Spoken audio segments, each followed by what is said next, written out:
Hey guys, and welcome back to another video. Today, well, you have it on your screen already. Today we want to take a look at a double perfect war, Tribe Gaming versus Nishan Dance. And this was a pretty crazy one. We want to take a look at a couple of the attacks in here and well, which means like two of the Ziggy attacks, which is maybe the best Yeti Blimp player in Germany. He's super creative with that. And then in the end we want to take a look at one TDH attack, because it's TDH, he's crazy no matter what. So before we're jumping into the attacks, I want to show you guys one more thing, because we have once again offers in the game, and if you're thinking about buying any of those, make sure to use a creator code. It's supporting us creators a lot. If you would like to support me, then go in your settings and just add Itsu at the bottom. Thank you guys so much for all of the support, and let's get started with the attacks. Overall was a pretty crazy war, 25 versus 25. Insane attacks on both sides, really nicely done.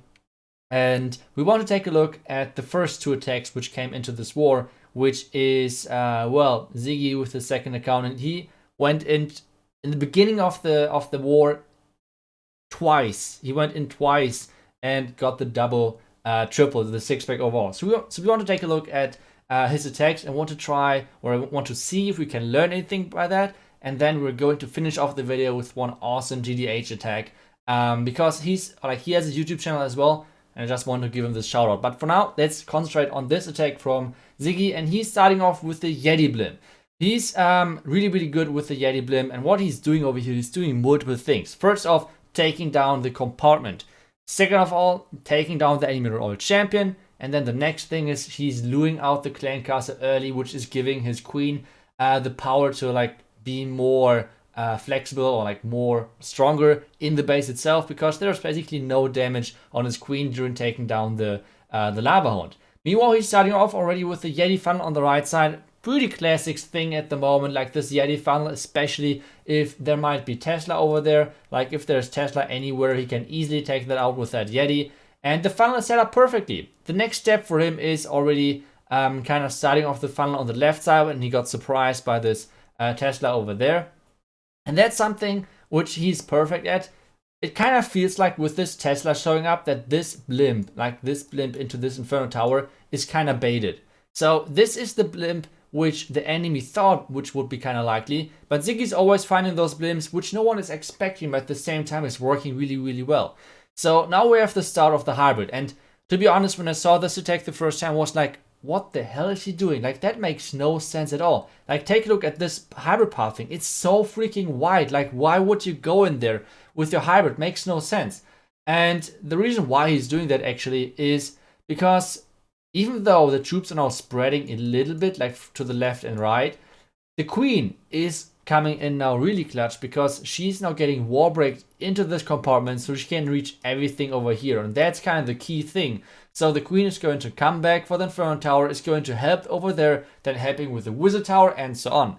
The next thing is, whenever you're doing a hybrid, this is kind of in general a tip for you guys, whenever you're doing a hybrid, and if you can finish on a multi-Inferno Tower, that's normally pretty good, because the reason for that is normally all of your miners and Hawk Riders are going to die because of the splash damage, but the most important thing which is going to survive is going to be the Royal Champion. If that's a single Inferno Tower, most of the time those Hawk Riders died out, and the miners are going to dig under, and then your Royal Champion is completely exposed.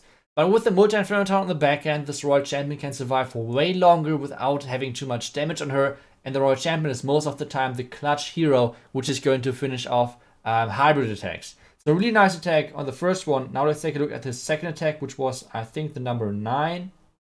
Let's get over there. Yep, there it is. So that was his second attack, and he's attacking this base. This base got used from Nishan Dance against Alternate, and Vale back then tried to queen charge Lalo in here, and this base defended. So it's a really good base overall. It got used from Nishan Dance versus Alternate, so it should be pretty good. And Ziggy's attacking this base with a Yeti Blimp once again. But this time he's not going for pathing or for big value. He's just investing the Yeti Blimp to take down the single Inferno Tower to make sure that his queen has no threat in the second row. Now there's something happening which was not expected from him. At least I don't believe that this was planned, because the ground skeletons are luring the queen in, And now there's a little bit of a problem for him, because the first plan was kind of to let his queen walk like this, wall break most likely over here, and then she's going to clear the entire right side, king over here, and then the hybrid into the town hall kinda. But like this is like off the table now. Like this won't work anymore. So he has to completely change up the plan, and this is kind of the next thing which is really important, which you need to do. And now he's kind of like having the OP wall break over here, and this is giving his queen access to everything important in here. That's a huge wall break to open up, which is it's insane value. But now, since there's a lot of damage around on this queen, like the ground exposed, the scatter shots, and even the warden, he's starting off with the hybrid early, and because there are no buildings on the outside over here, he can delay his king a little bit, and then the king is going to go the top side. So that's really nice. Because of there's no king in the beginning, he needs to heal early, because normally when you place the king first and then the hybrid, your king is getting targeted by the eagle. That's pretty important.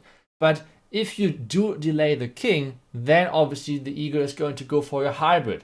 That's a lot of damage, and this means you need to heal early. This is something which is really important, and otherwise just all of your miners or hog riders are going to be dead.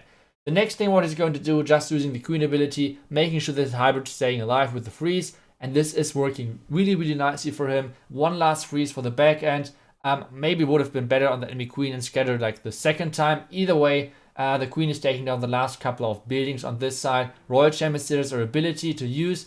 At the top side there are a couple of miners. The Hog Riders once again by this time died out. But still, miners and the Royal Champion, everything going to finish off this base. Royal Champion ability for the last couple of buildings. And this means this is going to be the next triple for him.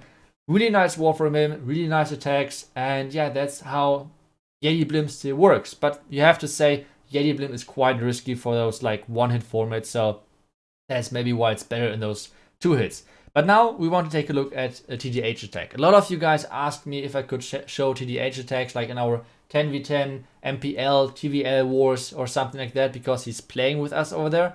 And I never really did that, but now I decided, okay, let's show one of the TDH attacks as well.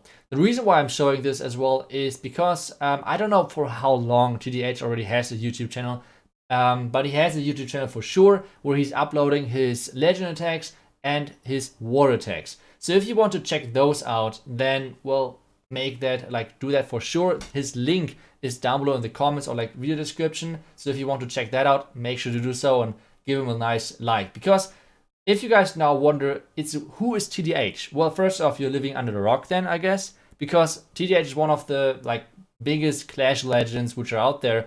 And he started pretty much this exact same army composition at Town Hall 9 with a lot of loot, with a lot of minions back then, because well, that was just his style.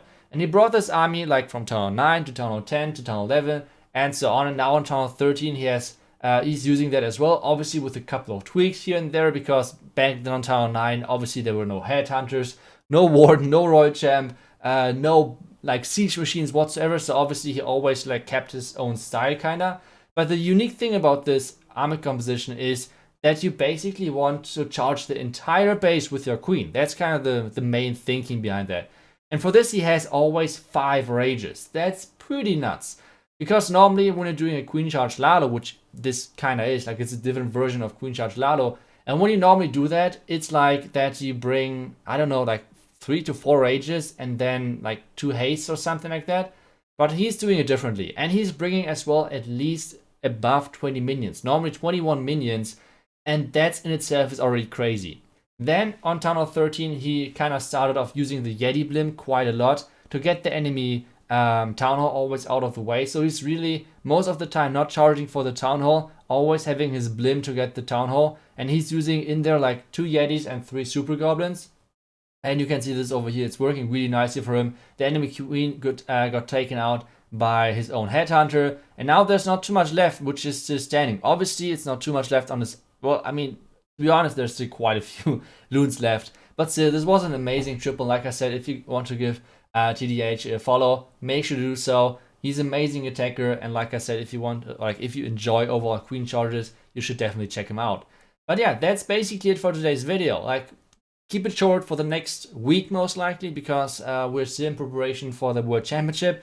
I already want to say thank you for all of you guys who are supporting us in Tribe. It's a roller coaster in the last couple of weeks for us, like with ups and downs, obviously. So let's hope that we can somehow finish on a high next weekend, which would give us a pretty nice shot at winning the 4th golden ticket, I think it is. So yeah, thank you guys so much for watching. Thank you guys so much for all of the support. And well, that was a crazy war. GG's to both sides. I was not in this war. I was busy with like ESL and base testing everything. So yeah, GG's to both sides. Amazing attacks. And well, guys, hope you enjoyed the video. I will see you guys back tomorrow, another one. See you guys until then. And well, bye bye.